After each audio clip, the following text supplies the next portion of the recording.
ఏ కవచంతో స్వామివారు దర్శనమిస్తారు? ఇప్పుడు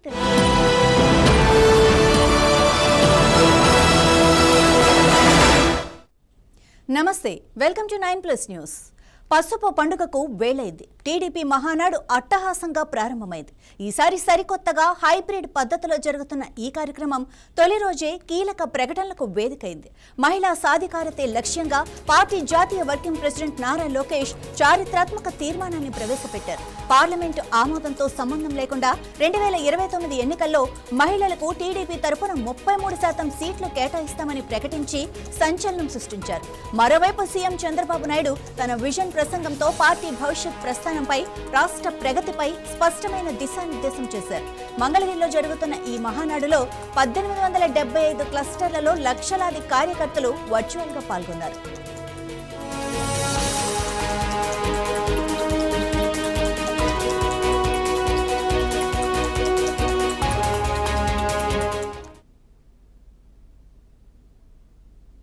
జాతీయ జెండా దేశానికి గౌరవమైతే పసుపు జెండా తెలుగువారి ఆత్మ విశ్వాసానికి ప్రతీక అని అనంతరం చంద్రబాబు నాయుడు అభివర్ణించారు. 45 ఏళ్లుగా ప్రజా సమస్యలపై పోరాడుతున్న ఏకైక పార్టీ టీడీపీ అన్నారు. కూటమి ప్రభుత్వం రాష్ట్ర పునర్నిర్మాణమే లక్ష్యంగా పనిచేస్తోందని తెలిపారు. మహిళల కోసం ఇప్పటికే ఆర్టీసీ బస్సుల్లో ఉచిత ప్రయాణం, ఏడాదికి 3 గ్యాస్ సిలిండర్లు వంటి హామీలను ఆర్థిక ఇబ్బందులున్నా అమలు చేస్తున్నామని గుర్తు చేశారు. ఆడబిడ్డల జోలికొస్తే కఠిన చర్యలు తప్పవని, గంజాయి, డ్రగ్స్ పై ఉక్కుపాదం మోపుతామని హెచ్చరించారు. రాష్ట్ర భవిష్యత్తుపై తన విజన్ ఆవిష్కరిస్తూ స్పీడ్ ఆఫ్ డూయింగ్ బిజినెస్ విధానంతో పరిశ్రమలకు వేగంగా అనుమతులిస్తున్నామని చెప్పారు. ఏఐ, క్వాంటమ్ టెక్నాలజీ వంటి ఆధునిక రంగాల్లో పెట్టుబడులను ఆకర్షిస్తున్నామని చెప్పారు. ఏపీలో 23 నెలల్లో 23 లక్షల కోట్ల పెట్టుబడులతో 23 లక్షల ఉద్యోగాలను సృష్టించడమే టీడీపీ ప్రభుత్వ లక్ష్యమన్నారు. ఈ మహానాడులో 2 రోజుల్లో మొత్తం 20 తీర్మానాలను ప్రవేశపెట్టి ఆమోదించనున్నారు. వీటిలో ఆంధ్రప్రదేశ్కు సంబంధించిన 10, తెలంగాణకు 4, అండమాన్కు 1 ఉమ్మడి అంశాలపై 4 తీర్మానాలు ఉన్నాయి. వేరే ప్రాంతాల్లో వేరే పార్టీలో రాణిస్తారు తప్ప వేరేది కాదని మరొక్కసారి విజ్ఞప్తి చేస్తున్నా. ఇంకో పక్క సోషల్ రీఇంజనీరింగ్, జనాభా దామాషా ప్రకారం అందరికీ న్యాయం చేయడం తెలుగుదేశం పార్టీ సిద్ధాంతం. ఈ విషయం మనం గుర్తుపెట్టుకోవాలి. ఒక కార్యకర్తకి చెప్తున్నాం, ప్రతి ఒక్క నాయకుడికి చెప్తున్నాం. ఈరోజు మనందరం కూడా ఎక్కడికక్కడ సమర్థవంతమైన నాయకత్వాన్ని తయారు చేసుకోవడానికి నిరంతరం తెలుగుదేశం పార్టీ ఎప్పుడు కూడా నాయకుల్ని తయారు చేసే విశ్వవిద్యాలయం ఇది. ఈ విశ్వవిద్యాలయంలో చదివిన వాళ్ళే వేరే ప్రాంతాల్లో వేరే పార్టీలో రాణిస్తారు తప్ప వేరేది కాదని మరొక్కసారి విజ్ఞప్తి చేస్తున్నా. ఇంకో పక్క సోషల్ రీఇంజనీరింగ్, జనాభా దామాషా ప్రకారం అందరికీ న్యాయం చేయడం తెలుగుదేశం పార్టీ సిద్ధాంతం. ఈ విషయం మనం గుర్తుపెట్టుకోవాలి. ఒక కార్యకర్తకి చెప్తున్నా.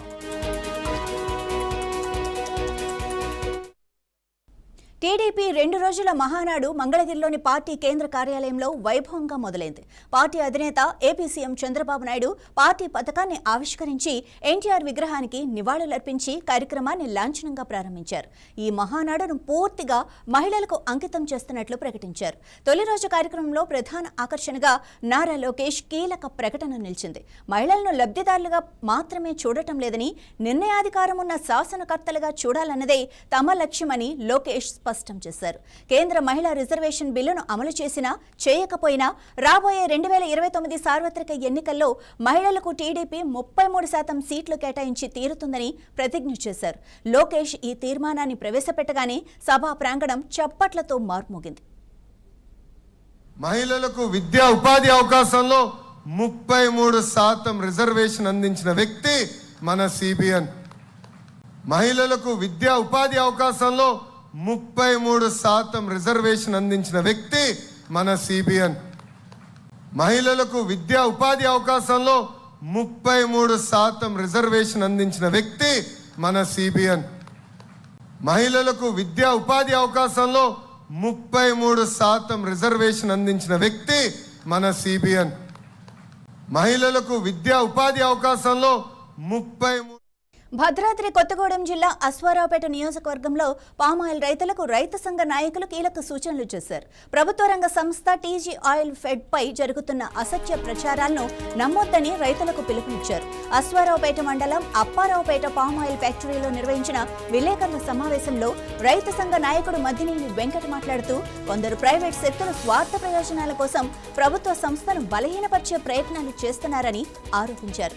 ప్రభుత్వం పామాయిల్ సాగుకు సబ్సిడీలు అందిస్తూ రైతులకు అండగా నిలుస్తోందని, అయితే ప్రైవేట్ ఫ్యాక్టరీలకు అనుకూలంగా పనిచేస్తున్న కొందరు వ్యక్తులు రైతుల్లో అపోహలు సృష్టిస్తున్నారని అన్నారు.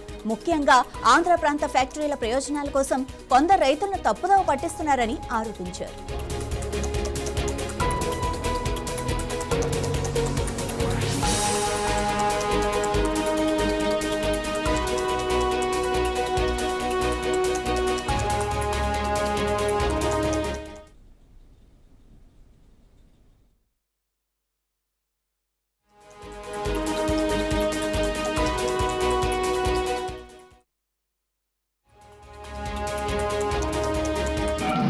రైతు వ్యవసాయ మంత్రి అయితే ఈ ప్రాంతంలో oil fed, oil palm cultivation, oil palm రైతులు ఎంత అభివృద్ధి చెందుతారో ఇవాళ ఎక్కడైనా సరే ఆయిల్ ఫామ్ మీరేం చేస్తారంటే నేను ఫార్మర్ అంటాను. అంటే నా డ్రెస్ ఇవన్నీ చూసి నువ్వు ఫార్మర్ ఏంటని నన్ను ఆశ్చర్యంగా చూశాను.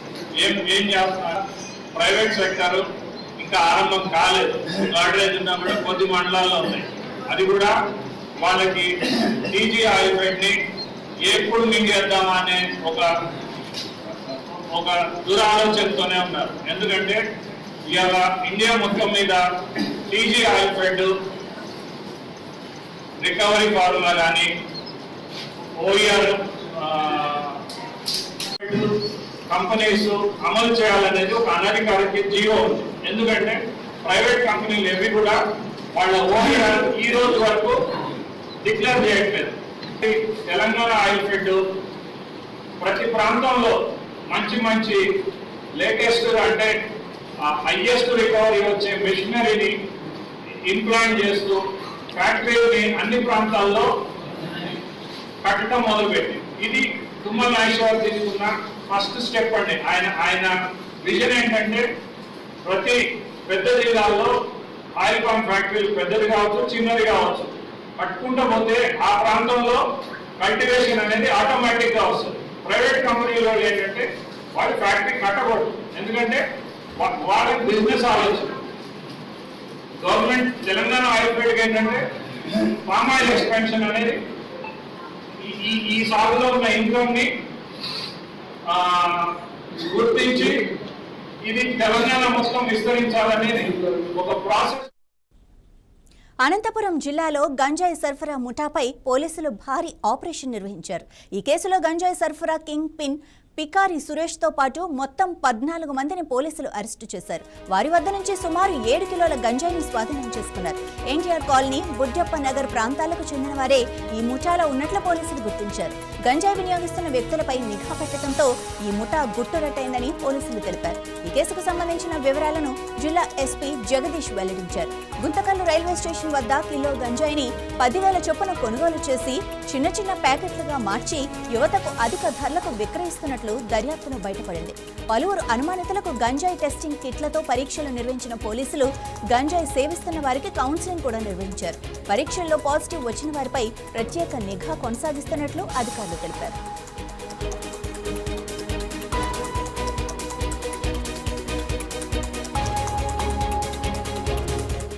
నమస్తే అండి. సో మీకందరికీ తెలిసినట్టు మనం I think last time press meet పెట్టినప్పుడు అనంతపురం జిల్లా వ్యాప్తంగా మనము ఈ డ్రగ్స్ కిట్స్ ద్వారా ఈ డ్రగ్ టెస్టింగ్ అది చేయడం స్టార్ట్ చేస్తాము అని చెప్పడం జరిగింది. దాని ఫాలో అప్ లో అనంతపురం అర్బన్ సబ్ డివిజన్ వరకు అనంతపురం అర్బన్ డిఎస్పీ గారు వి శ్రీనివాసరావు గారి ఆధ్వర్యంలో డ్రగ్స్ కన్స్యూమర్స్ ఎవరెవరు ఉన్నారు వాళ్ళని, సస్పెక్టెడ్ ఉన్న వాళ్ళని ఐడెంటిఫై చేసి వాళ్ళందరికీ కూడా డ్రగ్ కిట్ ద్వారా టెస్ట్ చేయడం జరిగింది.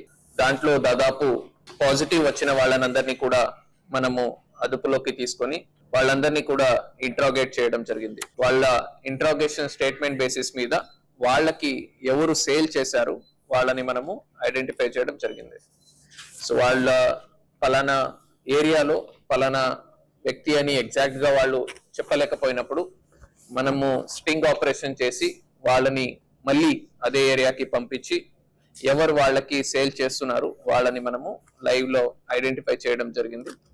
ఐడెంటిఫై చేసి తర్వాత మనం కోఆర్డినేట్ సెర్చ్ చేసి ఆ ఎవరెవరు ఉన్నారు ఇక్కడ లోకల్ పబ్లిక్ కి ఎవరెవరు సేల్ చేస్తున్నారు చిన్న చిన్న పాకెట్స్ కింద చేసి వాళ్ళంతా కూడా మనము ఐడెంటిఫై చేసి అరెస్ట్ చేయడం జరిగింది. సో దీంట్లో ఆల్మోస్ట్ 9 మెంబర్స్ మనకు అట్లాంటి వాళ్ళు దొరికి ఉన్నారు, ఇంక్లూడింగ్ లేడీస్.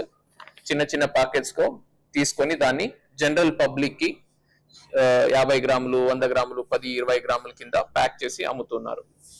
సో వాళ్ళని మనము ఫర్దర్ గా ఇంట్రాగేట్ చేసినప్పుడు వాళ్ళకి సప్లై చేస్తున్న వాళ్ళని ఒక 4 మనము ఐడెంటిఫై చేయడం జరిగింది. వీళ్ళందరూ కూడా వేరే వేరే రకమైన ప్రీవియస్ కేసెస్ ఉన్న వాళ్ళు. వీళ్ళు ఒక కింగ్ పిన్ దగ్గర నుంచి గాంజా తీసుకొచ్చి దాన్ని మళ్ళీ చిన్న చిన్న పాకెట్స్ కింద చేసి దాన్ని జనరల్ పబ్లిక్ కి అమ్మడం జరుగుతుంది. మీరు అక్కడ చూడొచ్చు మొత్తం అన్ని కూడా లూజ్ గాంజా ఉంది, దాన్ని ఈజీగా వేయి చేసి స్కేల్ ద్వారా దాన్ని అమ్ముతూ ఉంటారు.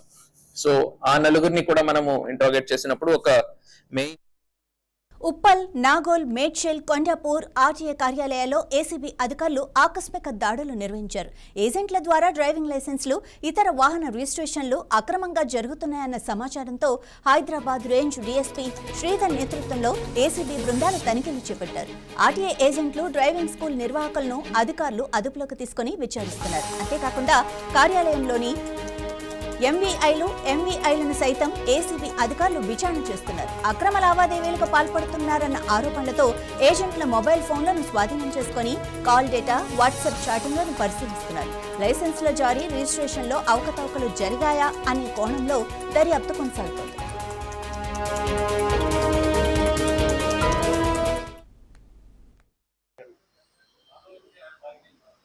నమస్తే, నేను Gangasani Sridhar, DSP anti corruption bureau Hyderabad. Actually ఈరోజు 1 గంటకు సర్ప్రైజ్ చెక్ లో భాగంగా నాగోలు ఆర్టీఏ ఆఫీస్ ని సర్ప్రైజ్ చెక్ చేశాము. దీంట్లో యాక్చువల్లీ ఏజెంట్స్ అనే వాళ్ళు ఇంకా కూడా ఆర్టీఏ ఆఫీసులలో ఉంటున్నారు. ఏజెంట్స్ ద్వారానే పనులు జరుగుతున్నాయి. ఇప్పుడు ఇక్కడ డ్రైవింగ్ ట్రాక్స్ ఉన్నాయి, డ్రైవింగ్ టెస్టులు చేయాలన్నా కూడా, డ్రైవింగ్ టెస్ట్ లో పాస్ చేయాలన్నా కూడా ఏజెంట్స్ ద్వారా వస్తే పాస్ చేస్తున్నారు అని చెప్పేసి కొన్ని కంప్లైంట్స్ ఉన్నాయి. వాటి మీద సడన్గా సర్ప్రైజ్ చెక్ చేశాము. ఈరోజు కొంతమంది ఏజెంట్స్ అదుపులోకి తీసుకున్నాము. అలాగే ఇక్కడ ఉన్నటువంటి స్టాఫ్ కూడా ఒక 40 మెంబర్స్ స్టాఫ్ ఉన్నారు. వాళ్ళందరితో కూడా ఎంక్వైరీ విచారణ చేస్తున్నాము. ఇప్పుడు ఒక 12 మంది ఏజెంట్లు ఉన్నారు, వాళ్ళ అదుపులో తీసుకుని విచారిస్తున్నాం. అంటే ఏజెంట్స్ దగ్గర ఉన్నటువంటి డాక్యుమెంట్స్ ఏంటివి, వేరు వాళ్ళవి తీసుకొచ్చి ఏజెంట్స్ ఇక్కడ ఏమైనా పైరవీలు చేస్తున్నారా? మాక్సిమం ఇందులో ఏంటంటే మోటార్ డ్రైవింగ్ స్కూల్స్ హెడ్స్ ఉన్నారు, ఆ ఏజెంట్స్ గా వాళ్ళే వస్తున్నారు. వాళ్ళే ఇప్పుడు మేము తీసుకున్న 12 మందిలో చాలా మంది డ్రైవింగ్ స్కూల్ హెడ్సే ఉన్నారు. వాళ్ళు ఏంటంటే అక్కడ బయట డ్రైవింగ్ నేర్పించేసి ఇక్కడ వచ్చేసి పాస్ చేయించడానికి పైరవీలు చేస్తున్నారు అనేది మెయిన్ అభియోగం.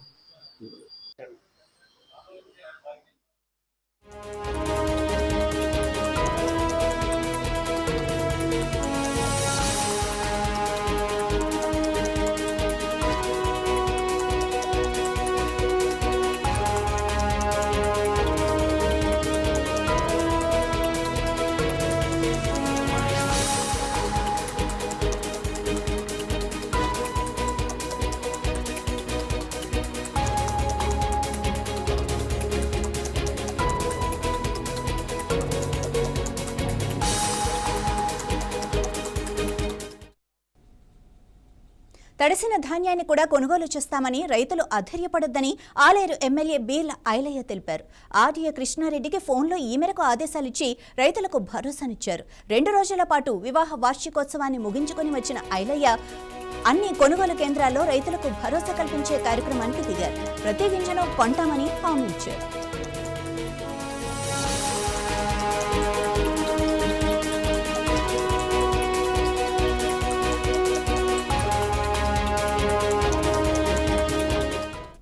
ఓకే చెప్పి కానీ అడ్డే గారు, నువ్వు అన్ని సెంటర్లకు ఆలయం సంబంధించి అన్ని సెంటర్లకు మొత్తం చెప్పి ఎక్కడ కూడా రైతులు ఇబ్బంది పడొద్దని చెప్పి నేను తడిస్తే కూడా తడిసిన ధాన్యాన్ని ఆ బాయిలర్ నీళ్ళు పంపుదాము.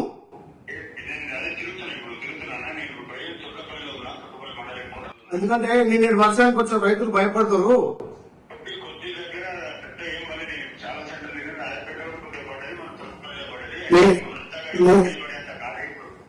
నేను దుర్గపల్లి రాజపేట రెండు వస్తా, కానీ లారీలన్నీ కూడా ఉంగపల్లి దాంట్లో ఇప్పుడు 4 లక్షల చిల్లర బ్యాగ్ పడతాయి. అందులో ఎవరికి ఇబ్బంది లేదు. 4 లక్షలు మాట్లాడమని చెప్పి రైతులకు చెప్పండి, అక్కడ ఆ మిల్లర్లకు చెప్పి మొత్తం లారీలన్నీ ఉంగపల్లికి పంపించేసి.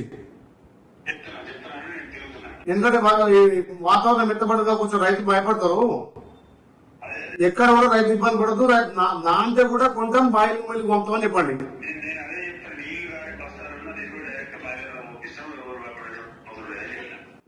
ఓకేనా? బాగా ఎన్ని లారీలు వచ్చినా తీసుకో, అందులో 4 లక్షల దాకా పడతాయి. కొంచెం దగ్గర సహకరించడం ఏం లేకుండా.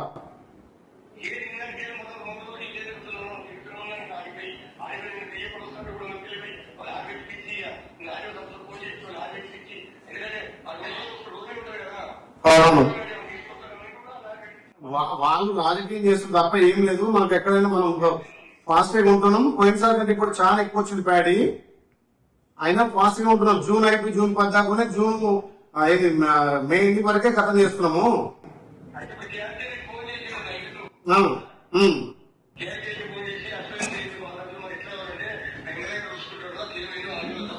నేను చూసుకుంటే గవర్నమెంట్ నుంచి డబ్బులు ఇప్పించే బాధ్యత నాది. మొత్తం మనం వాడుకుందాం, ఎన్ని బస్తాలే లేచిద్దాం. ఓకేనా? ఓకే, చూసుకోండి. లారీ మాత్రం ఆగొద్దు. వరంగల్లో టీడీపీ ఆధ్వర్యంలో 44వ మహానాడు కార్యక్రమాన్ని వర్చువల్ విధానంలో నిర్వహించారు. ఫాతిమానగర్లో జరిగిన ఈ కార్యక్రమానికి ఉమ్మడి వరంగల్ జిల్లా ఇన్ఛార్జ్ మాజీ ఎమ్మెల్యే బండి పుల్లయ్య నాయకత్వం వహించారు. ఈ మహానాడు కార్యక్రమంలో ఉమ్మడి వరంగల్ జిల్లా వ్యాప్తంగా టీడీపీ అభిమానులు, కార్యకర్తలు పెద్ద ఎత్తున పాల్గొన్నారు. పార్టీ బలోపేతం, భవిష్యత్ కార్యాచరణ, ప్రజల్లో పార్టీ విస్తరణ వంటి అంశాలపై నాయకులు చర్చించారు. మాజీ ఎమ్మెల్యే బండి పుల్లయ్యతో మా వరంగల్ ప్రతినిధి Sudhakar face to face. Telugu రాష్ట్రాల్లో 44వ మహానాడు నిర్వహిస్తున్నారు. అటు ఆంధ్రప్రదేశ్లోని ఒంగోలులో నిర్వహిస్తున్న మహానాడుతో పాటు మొత్తం ప్రతి ఒక్క రాష్ట్రంలో, ప్రతి ఒక్క జిల్లాలో కూడా ఉత్సవాలు కూడా ఈ యొక్క మహానాడు నిర్వహిస్తున్నారు. వరంగల్లో కూడా ఈరోజు మహానాడు నిర్వహిస్తున్నారు. మనతో పాటు మాజీ ఎమ్మెల్యే బండి పుల్లయ్య గారు ఉన్నారు. అడిగి మరింత సమాచారం తెలుసుకుందాం. సార్ చెప్పండి, మహానాడు ఈ వరంగల్లో నిర్వహిస్తున్నారు, ఎలా ఉంటుంది?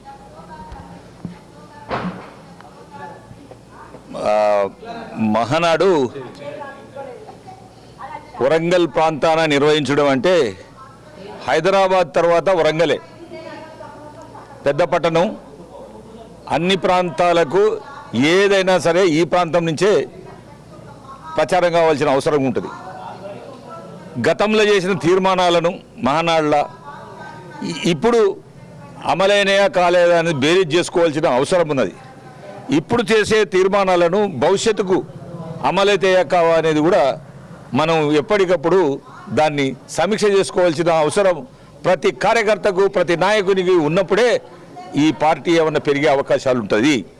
అది చెప్పేది.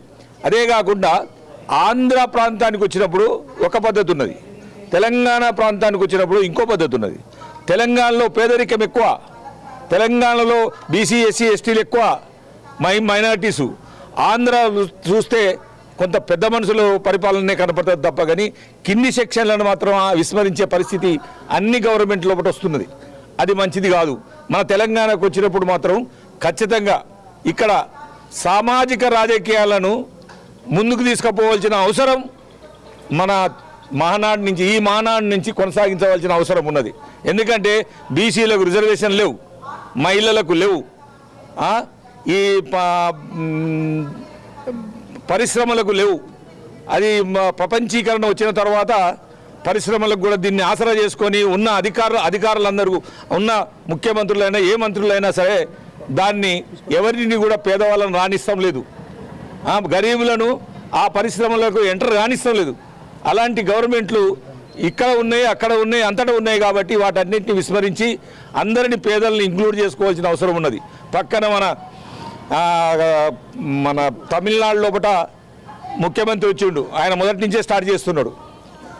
సామాజిక రాజకీయాలు అనేది ప్రజల లోపల తీసుకుపోతున్నాడు. డెవలప్మెంట్ రాజకీయాలు డెవలప్మెంట్కే పనికొస్తున్నాయి తప్ప, పెద్దవాళ్ళకు పనికొస్తున్నాయి తప్ప కింది వాళ్ళకు పనికొచ్చే పరిస్థితి లేదు, మిడిల్ క్లాస్కు పనికొస్తాను లేదు. కాబట్టి మనము మన పార్టీ ముందు భవిష్యత్తులో సామాజిక రాజకీయాలను ముందుకు తీసుకపోతే మన పార్టీ అన్ని పద్ధతులలో తెలుగుదేశం అడ్వాన్స్ అయ్యే పరిస్థితి. ఇంతకుముందే తెలుగుదేశంకు వ్యతిరేకంగా తెలంగాణ అనే సెంటిమెంట్ మీద తెలుగుదేశాన్ని బ్యాక్ చేయడం జరిగింది. దాన్ని బ్యాక్వర్డ్నెస్ పోవాలనుకుంటే తెలంగాణ లోపల సామాజిక రాజకీయాలు బీసీల మీద, ఎస్సీల మీద, ఎస్టీల మీద, మైనారిటీల మీద స్పెషల్ ఆలోచన పెట్టి ముందుకు అడ్వాన్స్ తీసుకుపోవాల్సిన అవసరం ఉన్నది. ఏదైతే రిజర్వేషన్లు ఇవాళ ప్రధాన సమస్యగా ఉన్నది. రిజర్వేషన్లు అంటే దేశానికి ప్రజాస్వామ్యానికి ప్రక్రియ, మంచి ప్రక్రియ రిజర్వేషన్లు. ఆ రిజర్వేషన్లను ఏమాత్రం అవలంబించకుంటే నష్టం జరిగేది పార్టీలకు, గవర్నమెంట్లకు, ప్రజలకు అనేది ఆలోచన వచ్చినాడే మన పార్టీ అన్ని పద్ధతులలో ముందుకు పోద్దని నేను ఆశిస్తూ ఇంతటితో సార్, రానున్న రోజులలో కూడా తెలంగాణలో కూడా గత పూర్వవైభవం పార్టీ కొనసాగుందా? రానున్న రోజుల్లో బాబు గారు దీన్ని ఆసరా చేసుకొని కింది జనం, మిడిల్ క్లాస్ దగ్గరికి ఏమేం పద్ధతులలో ముందు మహిళలు ఉన్నారు, మహిళల లోపల బీసీ, ఎస్సీ, ఎస్టీలు ఉన్నారు. వాళ్ళని రానియకుండా మహిళలు అంటే ఎట్లా? వాళ్ళు రాకుండా, వాళ్ళు ఎంటర్ కాకుండా ఈ రాష్ట్రం లోపల ముందుకు ఎట్లా పోతుంది? పేదలలో మన పార్టీ ఎట్లా ముందుకు పోతుంది? ఇవన్నీ కూడా చూడవలసిన అవసరం ఉన్నది. ఇదే మహానాడుల సందర్భంగా చెప్పవలసిన అవసరం ఉంది. మాలాంటి వాళ్ళకు అవకాశం లేదు. గతంలో చూసినాం మహానాడుల ఈ కొన్ని ఉన్నాయి కాబట్టి అవన్నీ చెప్పుకుంటూ దాన్ని అడ్వాన్స్ చేయవలసిన, అక్కడ కొట్లాడి వీటి మీద ముందుకు తీసుకుపోతే భవిష్యత్తు దీనికే ఉంటుంది. ఇవి ఇప్పటివరకు ఉన్న అప్డేట్స్. మరిన్ని అప్డేట్స్తో మళ్ళీ కలుద్దాం. అంతవరకు చూస్తూనే ఉండండి 9+ న్యూస్.